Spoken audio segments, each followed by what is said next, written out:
Kuma's backstory is something that I cannot stop thinking about. It's left me with a sense of dread that I've not felt in nearly 10 years since I last watched Berserk 1997, and this backstory was a very good reminder of just how not only unfair the world of One Piece is, but just how unfair life itself can be. Now, that's not to say that Oda hasn't made amazing backstories that were sad and tragic before, but Kuma's is just on another level compared to any of the backstories that Oda has written before. Because with Kuma's backstory, it isn't just tragic. He is systematically broken by the world that he was born into, and the more you think about it, the more you realize that he is not just a character. He is a symbol of cruelty, trauma, and forced self-sacrifice. With Kuma, he was born special. He was born as a buccaneer, but this wasn't his choice. Because of the blood that he has within him, he was basically seen as a tool and a weapon first, a being to be used because of his bloodline by Saint Saturn, the Celestial Dragons, and the world government in general. At age 4, his parents were killed by the Celestial Dragons, and his childhood was stolen from him. His own mother was killed off screen, and his own father was basically shot in front of him just for trying to cheer up his own son. Due to his buccaneer blood and abnormal strength, Kuma was basically seen as property before being seen as a person from a very young age. He was basically punished for existing. He basically told his own dad that the Celestial Dragons were kind to him when his dad asked him how they were treating him, and someone once said that he was forced to believe that the Celestial Dragons were kind, and for a moment that might have been true in Kuma's head. However, we as the audience obviously know that this is a lie, and that Kuma basically lied to his own father saying that the Celestial Dragons were kind to him. But Kuma didn't do this because he's stupid or with bad intentions. He basically did it for survival, but also he did it due to conditioning. So because of what Kuma had went through, he was basically stuck in systemic dehumanization. Basically, he was treated as a piece of property before an actual human being first. So because of this, his brain was basically forced to rewire that reality just to survive. It was basically a trauma-based response that shaped every decision that he would make after, because what else do you do when the world basically treats you like your property? That is something that Kuma was forced to go through at the age of 4, as he knew that him being himself was punishable even by death, so he was basically forced to adapt and slowly erase himself and sacrifice his own happiness for just a bit of control and sanity, even if it was just to protect someone. And that's basically the beginning of Kuma's learning,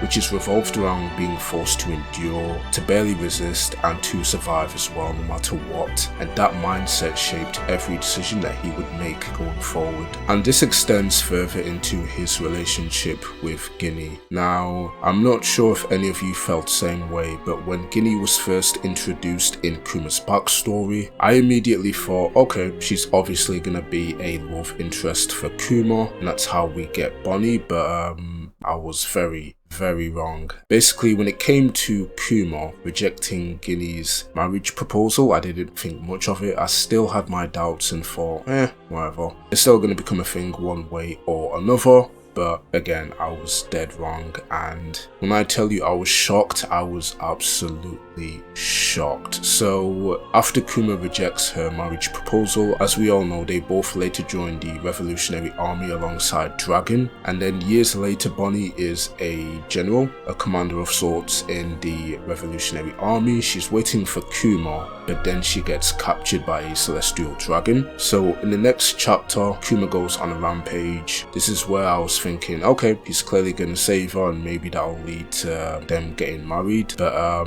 basically when Kuma is finished fighting and finished going on a rampage, that's when he basically tells Dragon, I'm tired, I want a boat home. And that's when I realized, okay, so it's not gonna go down that route. And in the next scene is when the narrator basically mentions that it's been 2 years since Ginny was kidnapped and made to be the wife of a celestial dragon, that's when I had to pause and be like, oh wow, okay, so that's where Oda chose to take it. Like, again, it was unexpected how things would go in regards to how Bonnie came to be, like her becoming the daughter of Guinea, but also a celestial dragon. That was very unexpected, but also it was just very cruel and tragic as well. Like, I really felt for Kuma in that moment, but I also felt for Guinea as well, because like the only reason why Kuma rejected her marriage proposal was obviously because he didn't want to put her through any suffering like what happened to his mother. But the unfortunate thing is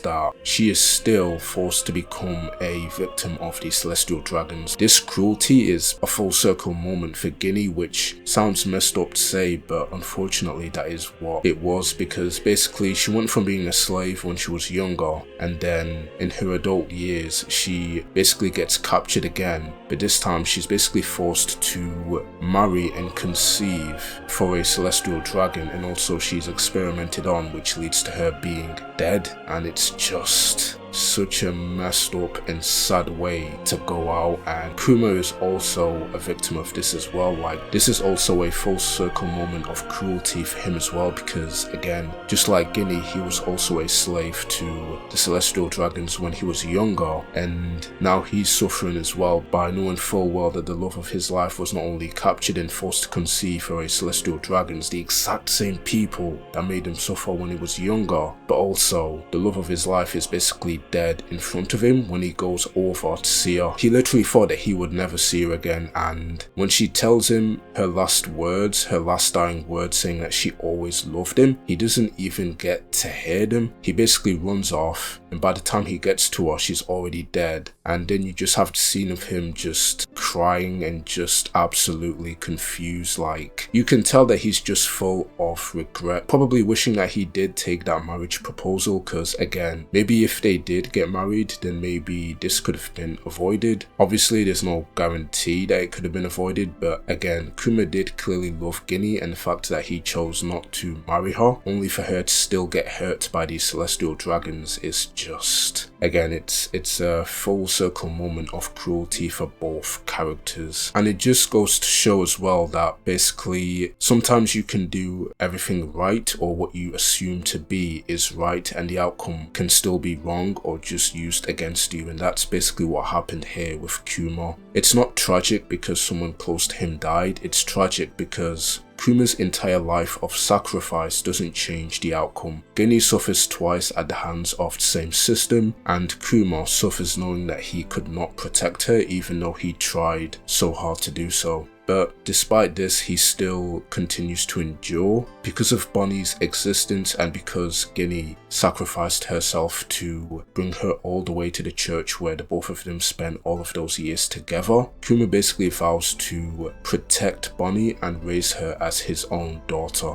An act of kindness that is once again used against him because of the systemic cruelty that he cannot escape. And what makes this worse is that it's not random, it's something that Kuma just can't escape from. Again, it's systemic. Like, the celestial dragons just not only ruined his childhood, but just his life in general. They ruined his life with Guinea, they ruined the life of Bonnie because of her health. This is also because of the world government as well, because Saint Saturn is the one who basically told Kuma when he was a child that he's nothing more than an object to be used, or someone that should just die if they can't use him. And he is also the one that experimented on Guinea, which is the reason why she dies. And because of what happened to Guinea, that illness is passed on to Bonnie. And then Saint Saturn has the absolute nerve to make a deal with Kuma where he's basically forced to strip away his own identity, his free will, his character. Like, he's forced to just be a mindless machine of use to him and the world government and the celestial dragons. Like, it's just never ending suffering for Kuma. They ruin his own body, body, his own mind. Every time Kuma tries to escape that darkness, it just pulls him in. And this is another unfair truth that is highlighted, which is basically about how no matter how much you try to escape a broken system through self-sacrifice, no matter how kind you are, no matter how much you try to endure, you just can't escape it. That broken system, one way or another, will always pull you in, and that's exactly what has happened to Kuma.